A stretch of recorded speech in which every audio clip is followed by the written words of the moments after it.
جب ایک عرب سے پوچھا گیا کہ لفظ تقوی کا تم کیا مطلب سمجھتے ہو تو اس نے بڑا خوبصورت اور عملی جواب دیا۔ کہنے لگا کہ ہم جو یہ بڑا سا اور کھلا لباس پہنتے ہیں اور اس کے ساتھ اگر کسی کانٹوں بھری جھاڑی والے راستے سے گزرنا ہو تو اپنے کپڑوں اور جسم کو نقصان اور خراشوں سے مکمل محفوظ رکھنے کے لیے اپنے بڑوں سے سیکھا ہوا ایک مؤثر طریقہ اختیار کرتے ہیں جس کے 5 حصے ہیں۔ پہلا یہ کہ ہاتھ میں لاٹھی رکھو جس سے راستہ صاف کیا جائے۔ دوسرا یہ کہ اپنے جسم پر اور اپنے قدموں پر مکمل کنٹرول رکھو۔ تیسرا یہ کہ اپنے کپڑوں کو اپنے قابو میں رکھو۔ چوتھا یہ کہ چھوٹے اور نرم کانٹوں کے اوپر پاؤں رکھ کر ان کو رونتے ہوئے چلو۔ پانچواں یہ کہ جو سخت اور بڑے کانٹوں والی جھاڑی راستہ روکے تو لاٹھی سے اس کو ایک طرف کر کے خود کو بچا کر گزر جاؤ۔ اور پھر دوبارہ بولا کہ اس سارے طریقے کو ہم تقویٰ کہتے ہیں۔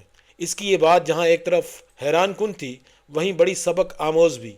آج کی جدید زبان میں اس بات کو یوں کہا جائے گا کہ تقویٰ میں سیٹ پروسیسز اور پروسیجرز فالو ہوتے ہیں۔ لوگوں کی تربیت right action at right time کے اصول پر کی جاتی ہے۔ ضروری ٹولز کی دستیابی کو یقینی بنایا جاتا ہے اور شروع سے لے کر آخر تک کنٹرول اور مانیٹرنگ کو ایک مرکزی اہمیت حاصل ہوتی ہے۔ تب جا کر ان سب کے نتیجے میں وہ کامیابی ملتی ہے کہ جس کے پورے مرحلے میں کہیں کوئی بڑا نقصان اور کوئی سنجیدہ خرابی واقع نہیں ہوئی ہوتی۔ مختصراً یہ کہ تقویٰ حفاظت اور سلامتی کے مقصد کو سامنے رکھ کر عقل کا استعمال کرتے ہوئے ان قوانین اور اس ہدایت پر پوری توجہ سے عمل کیا جانا ہے کہ بغیر کسی نقصان کے مطلوبہ منزل پوری کامیابی کے ساتھ حاصل ہو جائے۔